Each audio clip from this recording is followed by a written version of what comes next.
Grandma, please help.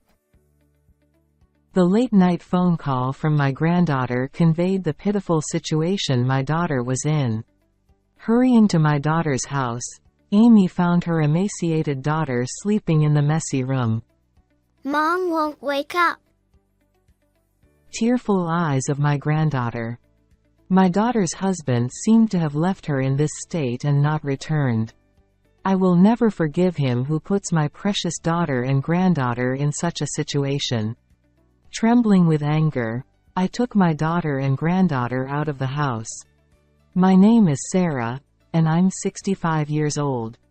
Ever since my husband passed away from illness, I've been living alone. My simple pleasures of living alone include chatting with neighbors, taking daily walks, and tending to the garden. I lead a very ordinary and quiet life. However, when it comes to my daughter and granddaughter, I suddenly feel invigorated. For me now, the happiest moments are when my daughter Nancy brings my granddaughter Amy to visit. However, since my daughter's family lives far away, we only get to see each other about once every 2 months. While I wish we could meet more often, it's just the way things are. That's why I spend time preparing for that special day. From cleaning the house to managing my health to experimenting with new recipes, everything is done in anticipation of the day I get to see my daughter and granddaughter. I've decided it's okay to indulge on that day, and I secretly call it my reward day. The loneliness of everyday life becomes bearable when I think about the reward day that awaits me. I don't just want you to visit during vacations and New Year's, but I want you to come and see me every few months without fail. I told my daughter when she got married. This request isn't just to fill my own loneliness. My daughter, who resembles her late father and has a fragile constitution, has always been prone to health issues since childhood. That's why I want to see her regularly and check on her well-being with my own eyes. Of course, we stay in touch regularly through phone calls. Recently, I prompted her to contact me through email, and she called me when she had some free time. Thank you for the call. It's getting colder, but you haven't caught a cold, have you? How's your health? My daughter remains a child to me. She's just like when she used to frequently have fevers as a child, so I always worry during seasonal transitions. My daughter responds to me, laughing and saying I worry too much. Don't worry too much, Mom. If anything happens, Michael is here. Amy is also doing very well. How about you, Mom? In response to my daughter's question, I proudly replied, I'm doing well too. My son-in-law, Michael, works as a salesperson for a trading company. He's a tall, slender, and very kind-hearted young man. He and my daughter met through mutual friends in the neighborhood and got married after dating for a while. Now that my husband is no longer here, he's the only male presence in our home. Like my daughter, I also rely on my son-in-law a lot. One day, during a typical weekday afternoon, I received an unexpected call from my daughter. It was unusual for her to call without my prompting. With curiosity, when I answered, only to be surprised that it was my granddaughter, Amy, on the line. She remembered the passcode to her mother's smartphone and unlocked it herself. First graders these days are amazing. I praised, but Amy's tone indicated something more serious.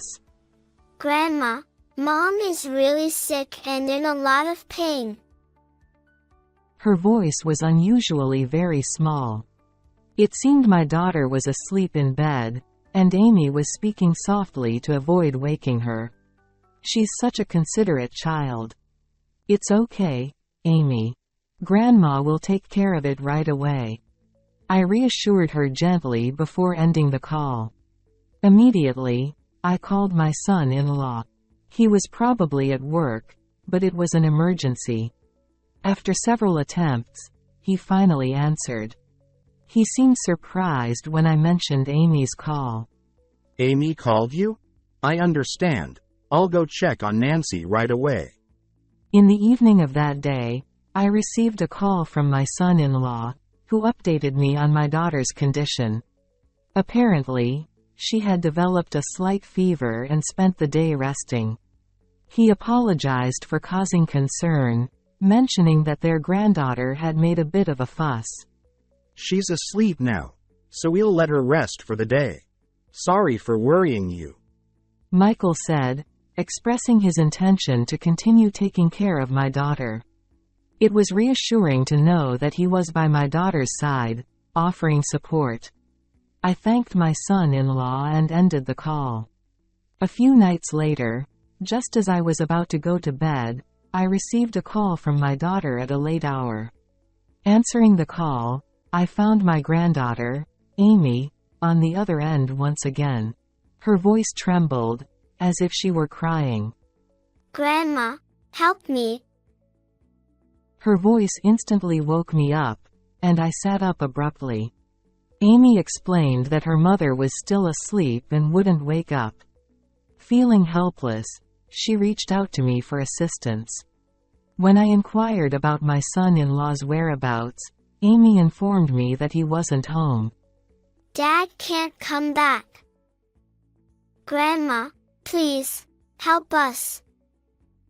Hurry. This was serious. While calming my granddaughter down, I quickly got ready. Amy reassured me that her mother seemed to be breathing, even though she was still asleep. I rushed out of the house and hailed a taxi. There was no time to think about late-night fares or anything else. Arriving at my daughter's house, I was greeted by my pajama-clad granddaughter rushing towards me, clinging to me desperately. Mom. Mom. Holding my granddaughter close, I turned on the lights in the room and was shocked by the sight before me.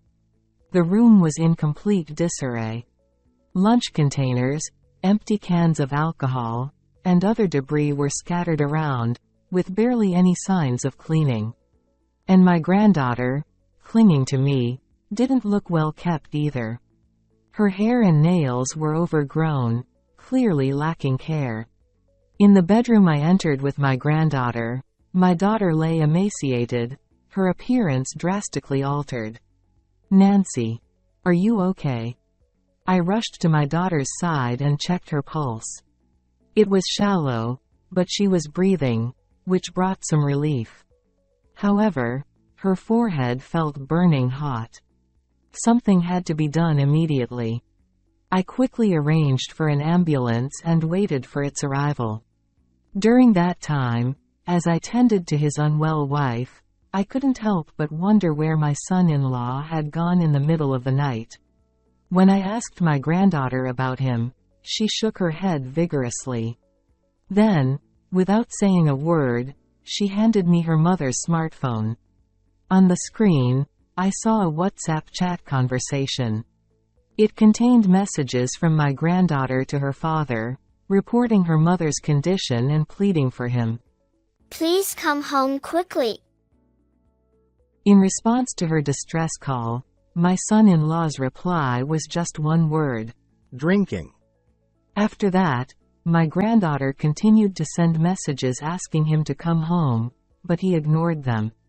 That's probably why she contacted me. Dad didn't come back. My granddaughter's tearful plea resonated in the room. Just witnessing her anguish was heart-wrenching. What a despicable man he must be. He seemed unwilling to respond to his daughter's SOS from her mother. It was absolutely outrageous. After receiving medical attention at the hospital, I decided to bring my daughter and granddaughter home with me. My granddaughter, feeling safe under my protection, began to slowly recount her father's behavior. His responses on WhatsApp and his actions, as told by my granddaughter, were completely different from the man I spoke to on the phone with my daughter on a regular basis.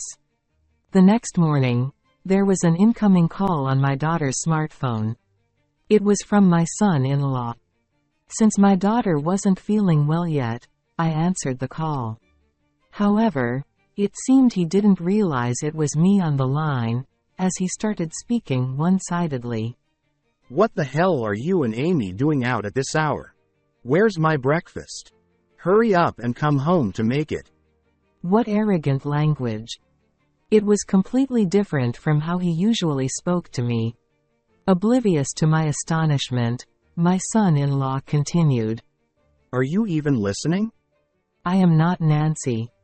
I replied in one word. Then, my son-in-law muttered. Oh, are you Sarah? It was clear he realized his mistake. He fell silent for a few minutes, then hesitantly asked about my daughter. It's too late, I said. I could sense my son-in-law's shock. He knew my daughter wasn't well, yet he had left the house. He must be terrified of my words. Michael, I'm disappointed in you. You've been lying to me, pretending there was no problem. Nancy and Amy, have they suffered because of you? Last night, I heard from my granddaughter and my daughter, who had regained consciousness. It turns out my son-in-law had quit his job and let my daughter work while he got addicted to gambling and roamed around for fun. Moreover, he had accumulated a huge debt and left the repayment to my daughter, while he pretended not to know anything about it. My daughter and granddaughter stayed with me overnight. My daughter was really in a dangerous situation. And your child, covered in bruises, it's all because of you. I will never forgive you, I told him sternly. Apparently, my son-in-law often raised his hand against my daughter. I interrogated him rigorously. In response, my son-in-law desperately tried to refute me. That's not true. I didn't do anything like that. Please believe me. Yesterday, I had an important business dinner and couldn't come home. Until yesterday, I might have easily been fooled by my son-in-law's words. But things are different now. I had confirmed my daughter's condition with my own eyes, and above all, there was indisputable evidence. Amy was recording a video. You hitting Nancy. She's really clever. She was trying to protect her mother in her own way. Recalling the hidden footage, tears of frustration welled up. My son-in-law's merciless behavior towards my daughter, who was cowering, was unbearable. I couldn't even bring myself to watch the entire video and stopped halfway. You're at home, aren't you? I'm going to report you to the police now. There's no use running away. My son-in-law desperately apologized, but I ignored him and hung up the call. The granddaughter, who had been listening to the conversation from a distance, ran over and clung tightly to me. After ending the call, I hugged both my granddaughter and my daughter, who was lying beside us. I think somewhere deep down, I was hoping that Michael would return to his old self someday. But as I endured and endured, I found myself going to a point of no return. My daughter apologized tearfully. It seemed she had been pretending that everything was fine to avoid causing me unnecessary worry, which ultimately allowed my son-in-law to behave recklessly. It was truly lamentable. When I suggested divorce, my daughter nodded silently. My son-in-law would likely be sued for his mistreatment of my daughter from now on. I had no intention of showing him any mercy. From now on, I had to protect my daughter and granddaughter. Afterwards, my daughter filed complaints about the mistreatment she had endured from her husband, and his guilt was established. He was sentenced to a fine, the divorce was finalized, and claims for compensation were made. He would now have to slowly repay the large debts he had accumulated from gambling and the compensation. With a criminal record, what kind of job would he be able to find? I hoped he would lead a regretful life filled with hardships. As for me, I decided to invite my daughter and granddaughter to live with me at home. With my care reminiscent of her childhood, My daughter's health was gradually improving. Time would surely heal the wounds of her heart, which had been hurt by a terrible man. From now on, I want to spend each day bright and happy with my daughter and granddaughter by my side, just like we used to in the past.